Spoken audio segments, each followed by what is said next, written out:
guys, welcome to Caddie Conversations. My name is Vanessa Campos, your host, and this is Mike Gonzales.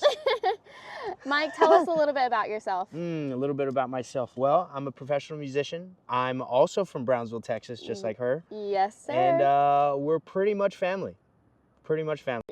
Oh, she cut me off. My dad is actually responsible for them being born, her and her sister.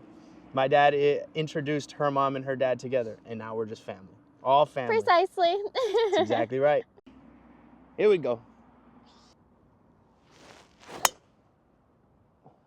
Mike, you are a professional musician. That's right.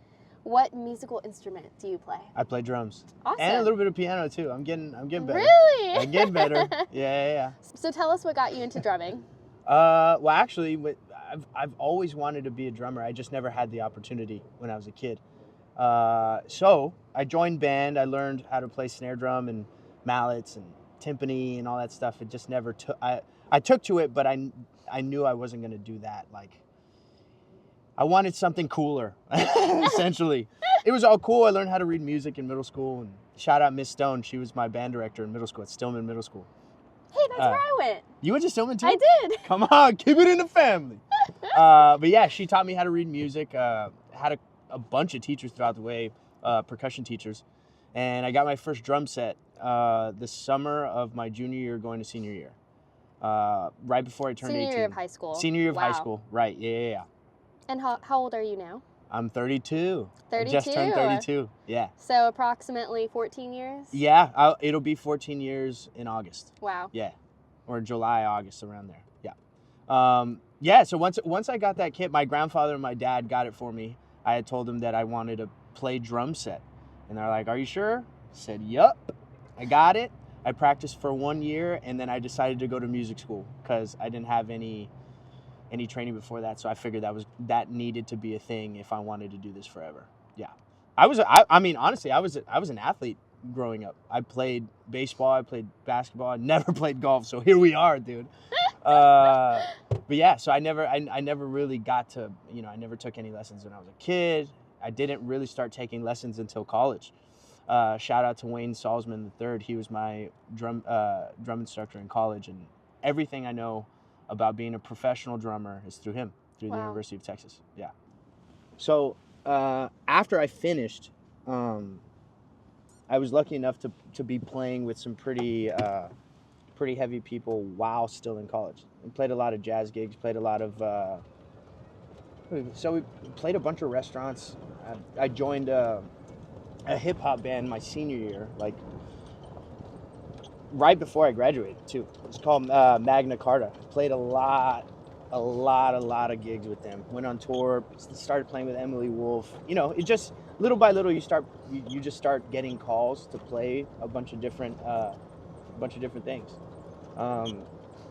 My best friend Andrew and I, Andrew Schindler, shout out Andrew Schindler. We actually started playing in a country band our sophomore year of college. And then that kind of led to playing afterwards as well. And both those two, he didn't play with Emily Wolf, but he definitely played in Magna Carta with me. So we kind of had all these experiences together.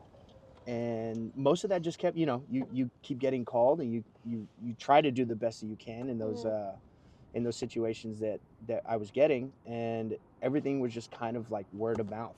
We started at the bottom. We were playing shitty clubs for nobody.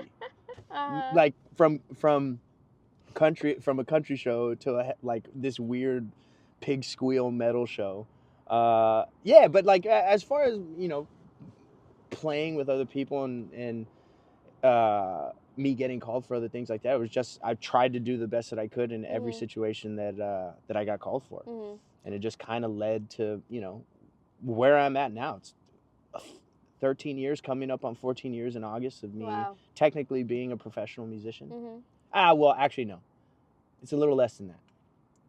Because it's been 13 years since it's 2011. It's 2025 now. So that's 14 years when I was a freshman. I started playing professional gigs for money junior year. So it's about 13. A little less than 13. But yeah, it was a culmination. Like we started from the bottom, and then you work your way, you grind up, you play a bunch of clubs, and then little by little, you start playing bigger venues, bigger theaters. And then you get to play fucking the Moody Center and Nissan Stadium in Tennessee and shit like that. And you're like, how did I get here? I know exactly how I got here. It's a lot of work, a lot of yeah, hours. well, that's the thing too. I'm not necessarily the most talented musician, but I work really hard. And when somebody asks me to learn their music, just recently, we'll talk about this, like on last Monday, a week ago, or a little over a week ago, I got called to play drums for Keith Urban. Last minute. Crazy. It's crazy. Yeah. Three days before the show, he was going through some things with the band, and I was the call. The music director, Pete Kuzma, shout out my big homie. He was like, hey man, what are you doing next week? I was like, I just have Kill Tony on Monday. And he was like, you think you could handle the Keith gig on drums? And I was like, yeah. Yeah. Do you think I can handle? Hold on. Yes, I can do it. Well, so I've been playing with Keith for a little bit. I started playing with Keith April of last year, which is 2024. I got called to play percussion, which is a little bit different.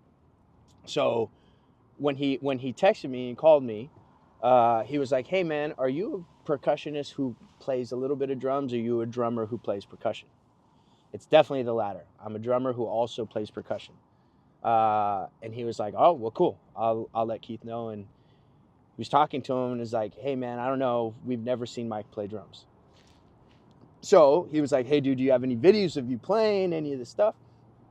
He found a video of me playing with a homie in town, Pat Byrne. It was like literally one of the only videos of me not playing drum solos, which is I probably should post other shit. Found that, and then I sent him a video of me playing with Jelly Roll at the Moody Center, and he was like, all right, cool, you're good. Let's do it. Yeah. You played for Kill Tony on Monday nights. Monday nights, yeah. For anybody who doesn't know what Kill Tony is, can you go ahead and explain what that is and what role you play in it? Okay, cool. So Kill Tony is the #1 live podcast in the world. So what it is, it's an open mic run by two professional comedians, Tony Hinchcliffe, Brian Redband. Now what the show is that you any comedian, or I mean honestly anybody, can write their name. It goes in a bucket. Tony will pull a name out of a bucket. That person comes up and does 1 minute of stand-up comedy, whatever that looks like to anybody, you know.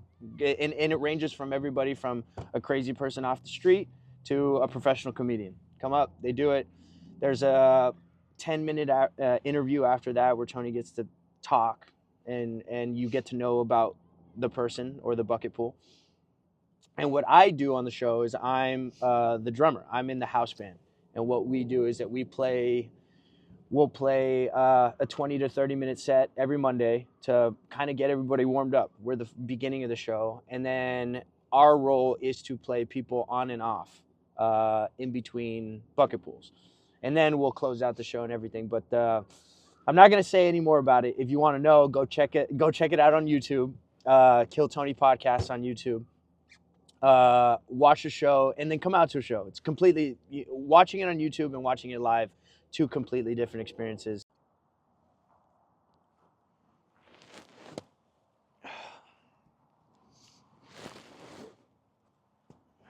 All right, here we go.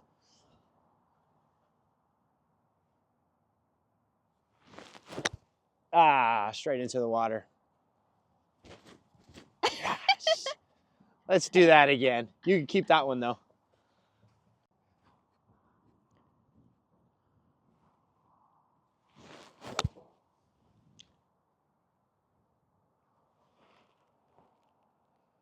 Okay, we can deal with that.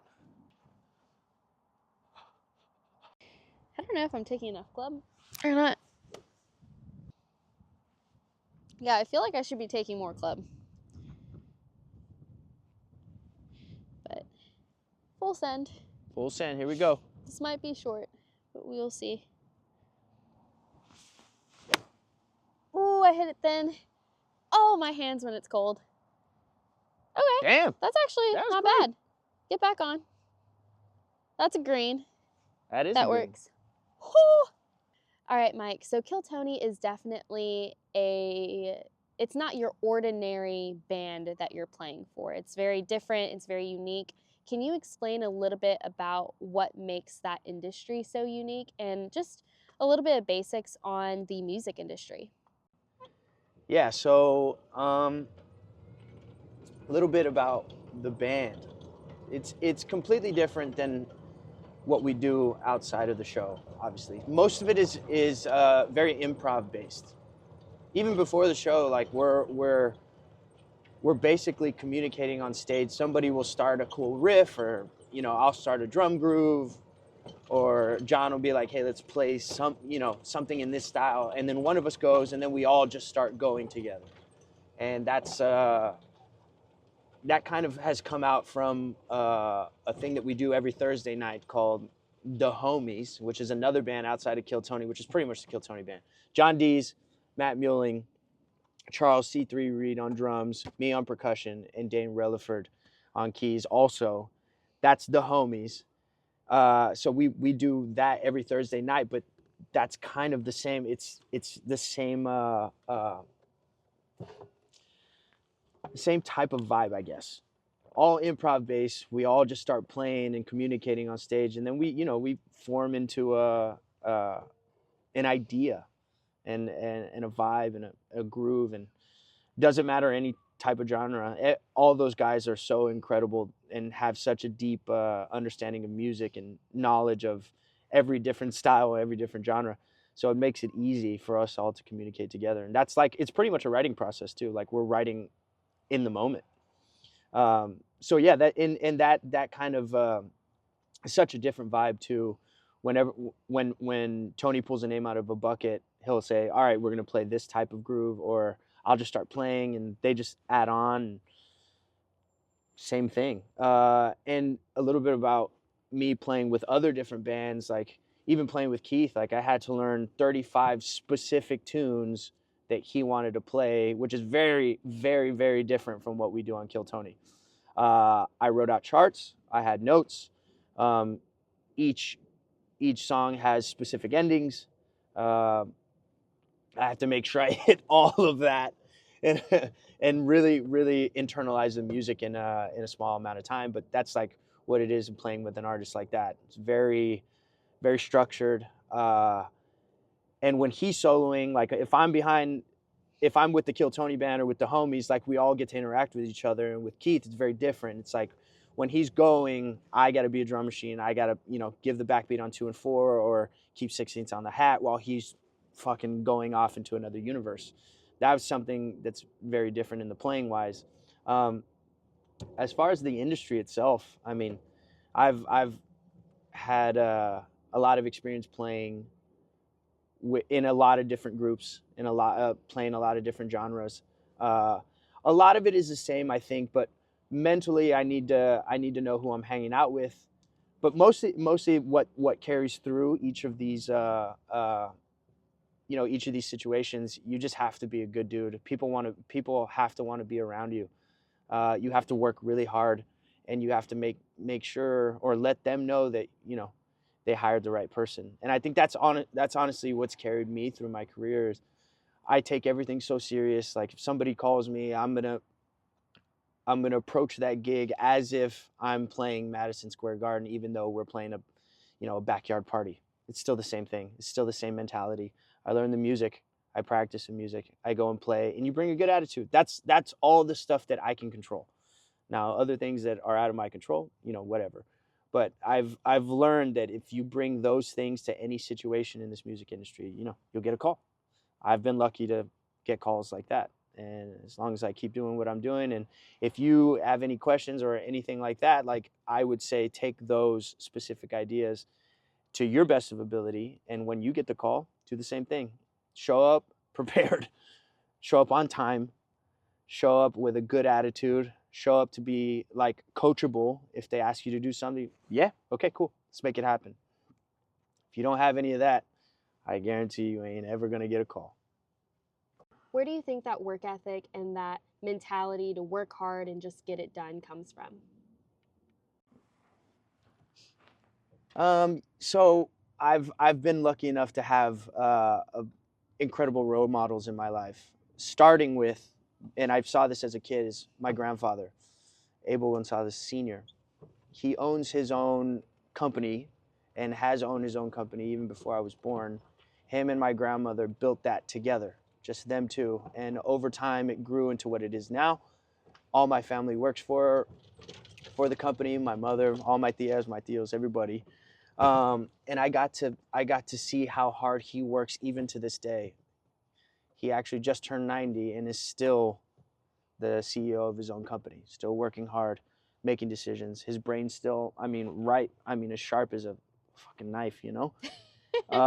But I got to see his work ethic, and I got to hear about his work ethic through my parents, or through my dad, you know, how much he worked for his kids and for us to, you know, go to college and have the life that we live now. That was all him. And I've had the pleasure of getting to know his side of his work side, and interviewed him. As actually I wrote my my initial essay to get into the University of Texas. I wrote it on him, on his life and his career, and what, you know, the hoops that he had to jump through and the shit that he had to do to get to where he is at that point. So I think I'd probably say that seeing him work as hard as he did for his family and for his grandchildren, me and all my cousins. I think that's where it stems from. I'm not like, you can learn it. I think if you have good role models, people you see as a kid growing up. It's hard to teach though. It's you kind of I feel like you kind of have to have it. Not everybody does. I guess I got lucky with the people I was around, and I wanted to honestly, I wanted to show him that I can actually do what I'm doing, because they didn't really get it. I started playing music at 18, you know, and I told them that I wanted to do this professionally, and a lot of them, it's not that they didn't believe me, but it's different. Not knowing what your future holds, if you can even do it or not. I started so late, but I had a chip on my shoulder to show them that I could absolutely. And that just continued. And that also, like, the discipline and the hard work came from playing sports too. I have a feeling, I have a big feeling that playing sports and growing up with a coach and learning skills and getting better and practicing every day, I kind of use that mentality in my music, and that helps a lot. I like the sitting down and practicing and putting in the hours and in my shed, and the journey honestly is more important to me than the goal and the end goal, because there is no end goal. I just like playing drums, and I like finding something that I don't know or can't play, just kind of how we're doing right now. I can't play golf, but it's cool, you know. In music, I really took to the fact that I could sit there not knowing how to play something, and maybe a couple hours, days or weeks, years even, you begin to actually play them, and you see it all. You never know. In music, it's different. It's not like sports, but in music, you never know when it's actually going to click. That's my favorite part, not knowing when it clicks. And then when it does, you're like, oh shit, all the time that I put into that, I can do it now. And I can actually, like, pull it out of a toolbox when I need it, you know? And that's the journey is more important than anything else, I think, for me. And sitting down and practicing is my favorite part of the whole thing. And also you got to play music with other people, and that's how you get better as well. But never stop learning, never stop practicing, and having that mentality is like, it just doesn't come, you know. You have to actually put the time in. All right, Mike, I want you to tell me, what's the most interesting thing about you that most people wouldn't know? So the most interesting thing, I think, that a lot of people don't know, or maybe they do, I have 3 sisters, and I think because growing up with them, they're all younger than me, it's taught me to be a really good listener, to listen to them in every aspect, you know, in life, questions, anything. They're very opinionated. Being Mexican and being Latina, they got shit to say. And it's taught me a lot, you know. It's helped me. It's helped me in my career. Do a bunch of things. Like I take direction pretty well. I listen before I speak, or I try to, at least, obviously. But I think that's one thing that maybe a lot of people don't really know about me unless you get to know me, which we're doing that right now. Yeah, I think that would be that'd be number one. I like listening to people. I like having conversations, and it helps me learn to be a better human, to grow as a person, to grow as a man. Specifically, having 3 younger sisters, to grow as a man and knowing how to treat women. First of all, a lot of people don't know how to do that. A lot of people. But yeah, I would probably say that. All right, Mike. Follow-up question. Follow-up question. What's the most interesting thing Ooh, more about interesting what things. you do? Ooh, about what I do? Park in the glimmer of sun. Park in the glimmer of sun. The most interesting thing about what I do. I mean, I think it's, to me at least, it's the people who I get to meet. It's the people I get to be around. I'm lucky enough to be around the best comedians in the world, some of the best musicians in the world now, you know, slowly getting up there. Learning their mindset, learning their background, learning how they got there. So that way, like, I can take lessons that they've gone through or shit, not, you know, what not to do. I think that to me, that's one of the most important and interesting things about what I do. You know, I get to play drums. It's fucking awesome. I get to beat on shit. It's great. It's cool. It really is. It's a fun and exciting job.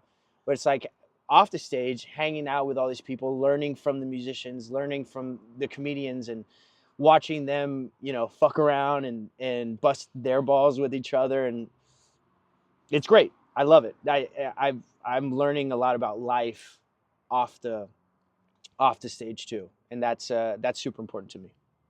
What's the most interesting thing that you have found out from just hanging around the other comedians and hanging around just other people that are really successful at what they do in their industry? Hard work. It's the same thing. It's the same thing. They never stop. They never stop. They're out there, specifically comedians, the best of the best, every night. They're working every night, doing shows, writing, all that stuff. And music is the same way. I said, we actually get to practice. I get to go to my shed and work on all the shit that I'm not good at. So that way, when I get on stage, like, it's a little bit more polished. The big difference between the comedians working on their craft is that they do it in front of people. So it's like you you know when that joke sucks. You're like, fuck, I got to go back to the drawing board with that one. And with us, with musicians, I get to be in the shed working, you know, paradiddle, left, right, left, all that bullshit. So that way, and I learn all the music and stuff like that. So when I get on stage, it's a polished thing. Pay money to come see us play, and we're gonna give you a great show. That's big, actually. I never thought about that. That's great. Yeah. I was like, what's the question? What's the question? I thought that was the yellow things on question. there. What was the question? This will make the BTS reel. This will make the BTS reel. Behind the scenes. You have another interesting. Ooh, this is the question. She found it. It got there. It's not an interesting question, but it's more so asking about your mindset, because you're obviously really phenomenal at what you do. Wow. You play for Kill Tony, the #1 live comedy podcast in the world. You've played for Keith Urban just last week. And have played with him for multiple times for other things. Being so good at what you do, is there ever a thought, or what's the mindset going into drumming? Is it, am I trying to be the best you can possibly be? Yeah. Or what's your thought process? Walk me through that. Music is so subjective too. Like that, I try not to. It's not like sports. In sports, I'm going out to be the best that I can be, to beat you down. You know what I mean? Like, it's a competition. Yeah. I don't necessarily look at music or drums in that way. It's an art. It's an art form. It's a way of expression. It's a form of expression. So there's a ton of people that may like my drumming, and there's a ton of people that won't. It's just the simple fact of art in general is what makes the audience feel something. Now, when I'm in, like, the way I approach it is I practice every day to be the best musician drummer that I can be on stage. So that way I'm prepared for when an opportunity gets thrown at me. I've developed the skills to achieve that goal when it happens. I try not to compare myself, which we all do it. We all do it. I look up to a lot of guys. Specific homie that I've been playing with percussion right next to him, Charles Reed. I look up to him heavily. He's probably the baddest cat in town. Easily. Easily. Baddest cat. Yeah, for sure. I get to sit next to him playing percussion every week, two times, once or twice a week. And I've soaked in so much just by sitting next to him, by playing with him. And I've been able to use that in other situations and just learn, it's learning by osmosis. Never taken a lesson with him, but some reason his playing is like now coming out through me in other situations. Mindset's coming out through me, and that's it's priceless, so that, and as far like mindset goes, I think it's just doing the work. I like doing work. That's the work ethic I got from my family for sure. I like sitting down and making it happen. I really like the process of it and getting better every day. If I can make that happen, I've done my job. And then that way it's easier when I get on stage and I'm playing and people get a feeling from that. The more confident I am behind my kid, is like people are gonna notice. Yeah. And they notice when you're not. Yeah. Are there ever moments where you think or have seeds of doubt of what if my best isn't good enough? Every single day of my life. That's why I practice so much, because I want to be good. I just want to be good. I want to be good for myself. I want to be good for the people who are on stage with me. I'm lucky enough to be around some of the baddest musicians I've ever known. They've played with so many people. They know so much music. They're just incredible musicians. So I'm definitely, like, this is gonna sound weird, but I try to be. I try to be the shittiest person as far as skill wise or whatever in any group. So I'm the youngest one in the Kill Tony band. Skill wise, they just have more experience than me, all that stuff. But because I am like kind of the lowest one, I've been able to learn so much from all of them. If you're kind of the shittiest one in any group you are, like for some reason, they make you better. That's kind of how I surround myself with people who are way better than me. And that's not just in music. That's at the gym. I go to On It Gym. I surround myself with some of the best trainers in the world, hands down. There's no other gym like it. And I've gained a lot of skill in that area as well. And learning how to be healthy and learning how to prep my body for any athletic competition, anything like that, which actually goes hand in hand because drumming is so physical, on and off the stage. So yeah, I deal with doubt a lot. I deal with imposter syndrome a lot. But I think putting in the work and that does help, being prepared and being a little bit more confident. And then also, you talk about it with people and they tell you like, hey man, nah, you're exactly where you need to be. And also faith, having a connection or a relationship with God too, and why he's put me in places that I never thought I would be. If you have that connection with him, for me at least, that helps a lot. All right, let's see that shot. All right, ready? So do we want to angle it at a certain way or what? Just straight. Just normal. There we go.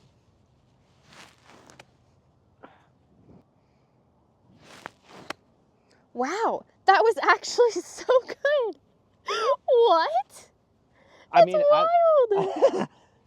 I'm like low-key a little bit of an athlete. I can swing a club, but I've never done this before. All right, Mike, what is your biggest regret in your career? Regret, that's a big word. I don't necessarily have any regrets in my career, because all the mistakes that I made in there that I thought, was going to hurt me, it ended up, like, all those failures ended up leading me to bigger things, or understanding how to progress as a musician. So I don't necessarily have any regrets in my career, which is really, I think it's a blessing. That's really nice. I've played in a lot of different bands. I've met a lot of different people. I've been in a lot of rooms that a lot of people don't get to be in, or a lot of situations that a lot of people don't get to be in. And because I don't have any regrets, I've actually worked really hard to not have that. And then any of the failures, actually, you know what? I take it back. I've been fired one time in my life as a musician, and it happened on a church gig, and it'll never happen again. I showed up. I didn't want to be there, and mostly because the quality of musicians, it just was like, I had an attitude. I didn't show up with a good attitude. I was the only one that was kind of prepared, so I was already feeling like, man, I shouldn't even be here. Nobody did their homework. I don't want to be in situations like this. But being in the presence of God and playing at church and doing it for different reasons, you can't have that attitude. No matter if somebody else did their homework or not, you still have to be the best that you can be. And I showed up like literally pouting, like, I don't want to be here. I don't want to do any of this stuff. And the music director at the time, knew it right away. He could tell by my body language. He could tell just, my mental process. I wasn't really talking to anybody. And then I didn't make the first song. I ended up having to go to the restroom really quick and didn't know that we were starting. And they ended up starting service without me, which was the biggest thing. And it was the first service of 3 services, and I didn't play the whole first song. And the guy's texting me like, "Hey man, where are you? We're already started." And I'm freaking out in the restroom like, I gotta go. And I get in there and we finish the service. Literally right when we walked off stage, he pulled me aside, not in front of everybody, which was like his class move on him. Pulled me aside out of the door. He's like, "Hey, I need to speak with you." Fine, I'll come out, do the thing. He handed me my check and he goes, "Hey man, we no longer need your services."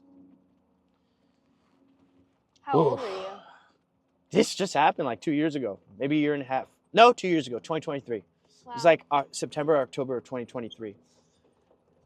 I'll never, ever make that mistake again. I cried about it. I sat in my car and was like, I prayed and I apologized to God, and that it couldn't have happened in a worse situation.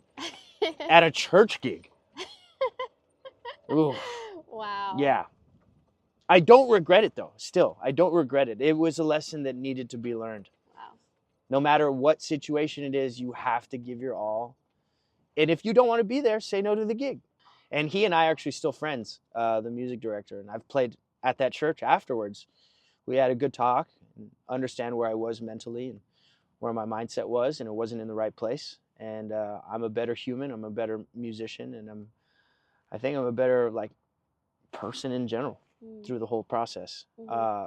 You have to fail. You have to go through things like that in order to learn. And that was a big one for me. All right, Mike. After your last successful 32 years, if you could do anything differently, what would you do? I don't know, man. I've enjoyed this whole process. I've learned a lot. I've failed a lot. Honestly, I probably could fail more, the more you fail, the more you learn, and the quicker it is to get to where you need to go or where you want to go. I think I probably take more chances, take more risks. Mm. You know, I've not played it cool the entire time. You know, I've taken a lot of risks, but I think just going for it a little harder. I already go hard. Don't get me wrong, but I think, you know, there's been a couple chances where I'm like, I should have just left it all out there. Mm. You know, that's not a regret, Mm-hmm. but yeah, there's definitely some areas where I could have been like, I should have just gave it all my even more that I already did. You know, Yeah. but I probably wouldn't change anything else. I've all the lessons I've learned so far, and that I'll keep learning, have taught me like heavy things. Mm-hmm. Yeah. What was the highest payoff risk that you've took or taken? I know this exact one, and it has to do with Keith, actually. Really? So I got called to play with Keith last year, and my name got thrown in the bucket by Carlos Sosa, who plays saxophone in the Kill Tony band. Big brother, always has my back on a lot of different things, on a lot of things. And one of his really good friends, Angie Warner, was tour managing for Keith at the time, and they were coming in to play CMTs, and Keith wanted a bigger band, including a percussionist. So Angie called Carlos, and Carlos started putting a list of guys together. And honestly, he didn't even think of me at first. It was kind of funny how that happened. We were playing a Grooveline Horns gig on a Tuesday night, and I come in, and he was talking to Matt Muelling about it, and I come in, have all my gear, and then he looks at me and he goes, "Ah, shit, I don't know why I didn't think of you." And I was like, "Wait, think of me of what?" And he goes, "Do you want to play percussion with Keith Urban?" And I was like dumbfounded. I was like, hold on, let me check my schedule. Yes, I want to play percussion with Keith Urban. Absolutely. Yeah. So he goes, yo, the tour manager's looking for some specific people. Percussionist is one of them. I'll throw your name in the bucket. And he did. And I had no idea if it was going to happen or not. Nobody had ever seen me play, obviously. But a week later, he had told me, he was like kind of hinting at me. He's like, yo, I think you got it. I think you got it. A little, maybe like 6 days later, the music director calls me. Pete, we have a 30-minute conversation on the phone, you know, just kind of getting to know each other. And then he kind of put it all out there. He's like, yo, here's what the situation is. We're going to have you come and play. There are only certain amount of instruments that are going to be live. Percussion is one of them. Keith's guitar, Keith's voice, drummer, Terrence F. Clark on drums, and me. And I have to nail it. Have to. So I was like, yeah, I can get the job done. In my heart, I was like, ooh, this is a big deal. It's a big deal. Coming in and like nailing parts. And I told him, send me everything. Send me everything you want me to play. I'll get it learned, I promise. So it's a song called Straight Line off the new record High, which he's about to tour. He sent me stems of percussion parts that I think were done. Aaron Sterling. They were done by all the drums and percussion were done by Aaron Sterling. Shout out, Big Aaron. So I when he gave me those stems, I transcribed every single fill, every single lick that was in there. Wow. I wrote it on. I still have it. I can show you. And once I was finished with it, I had the whole arrangement down. I had every part that I needed, and I just committed it. I committed to memory as best as I could. And I remember practicing it over and over and over and over again for 6 days. And really like, all right, this is my shot, you know? And I had never done this before, but there's a couple techniques that I had heard other people do, is that you envision. Actually, it's this I learned from Drew Brees before he won his Super Bowl. He was taking mental reps on the field, and the mental reps of a play that ends up winning them the game, if I'm not mistaken. I hope I don't get that wrong, but there's a specific play that he was running the night before, and actually in the game to win, he hits that same play over and over again. So I was doing mental reps and like right before I go to sleep and dreams and stuff like that. And then also another one is like to have an audience, a small audience who, you know, like that you get kind of nervous when they're around. So that for me is my family. I had each and every one of my sisters come out and watch me run it over and over and over and over again until I had it locked. And this was like 2 or 3 days before the actual CMT Awards in Austin, April 2024. And I'd never done that before. And I wanted to make sure I had this shit nails. And I did. And they have videos of me doing it, and they were like, all right, cool. This is cool. You're going to nail it. And that's like, I felt I had to over prepare for that. And I did. I got to, and also keep in mind, there's no rehearsal. You show up to the gig and you play. What we did was we had a camera blocking rehearsal where we ran the song probably like twice, maybe 3 times. And I remember getting there and tuning up all my drums and different things like that. And there was one specific moment. I was backstage. They were showing me my rig, and who's the band? I can't remember the band, but they were playing "Take Me Home" by Phil Collins. And I had just, like, Phil is my favorite artist of all time, him and Prince, both of them together. I know that song in and out. And when they start, like, as soon as the intro came on, I was like, whoa, wait, I'm at a country festival or award show, and this band's playing "Take Me Home" by Phil Collins. And it kind of gave me I was comfortable. I took a breath. Sense of home. Yeah, exactly. I was like, yo, this was one of God's little ways of saying you're meant to be here. A God wink. Yeah. Exactly. It's like, yo, you're meant to be here. And I was just listening to that song a day or two before that, you know, just on my way home from the shed. And I was like, yeah, okay, cool. I see you. I know what you're doing. Thank you. I was comfortable. And then they start pushing our stuff onto the stage. It was our turn after that. Nobody, none of the band was there yet. So it was a lot of crew and a lot of, you know, people helping out. And we're playing a little bit. And in walks Terrence. He goes to his drums. Pete comes over and says, what's up to me. This is the first time I'm meeting any of these people. Pete comes up to me. He goes, yo, what's up, man? How you doing? You ready? You know, stuff like that.